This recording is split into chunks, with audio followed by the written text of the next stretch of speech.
Booting up. Starting. What happens when you press the on switch on a computer? The process is called booting up. Odd phrase though, isn't it?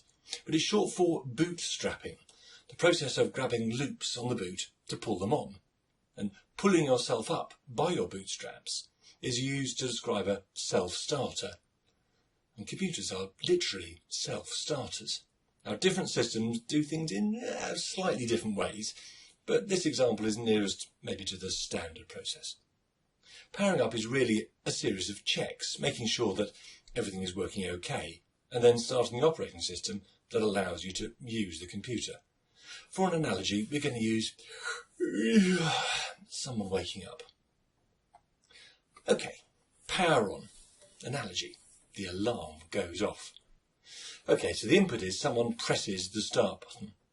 Now what the system does, it makes sure that the correct levels of power are being received. And what it then does, it turns on the basic input-output system, or BIOS. Analogy. You've heard the alarm, but it may be still part of a dream. You're not really yet awake. The power comes onto the system and starts the instructions on the BIOS. And one of the processes within that is post. Now it carries out the power on self-test. And it asks the CMOS, which stands for complementary metal oxide semiconductor. And yes, I had to look that one up.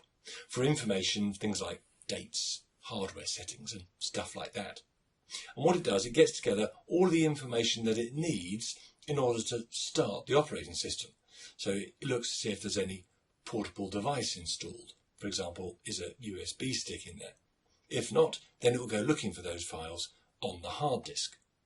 Now it passes the control to the partition loader to run the lateral loading phase. Right, getting the OS files ready. Analogy. Who am I? What day of the week is it? Do I need to go to the bathroom? Input. Okay, so we're told to start here by the BIOS. And what we're going to do is locate the files on the hard disk that are needed to load the operating system. Are they there? Call up those files that have the location of the files that are needed, then find the files, and where needed, open those up. Then hand over the control to the loading process, the running process for the actual operating system. Right, start the operating system. Analogy. Yawn, stretch, rub eyes. Control is handed over once the loading process has completed successfully. Now load up hardware such as keyboard or mouse, and then the software with the correct configuration that comprises the operating system. Once that's done, then start the logon process. Security and logging on. Analogy. Summon up the will to get out of bed. Input. Once the operating system has started, begin the logging in process. Now set the system up in secure mode, just for security reasons, and display the logging in dialog, and prompt the user to put in their details. Then load up the start screen, desktop, homepage, depending on the system. And that's it. Rather easy, isn't it? Thank you for listening.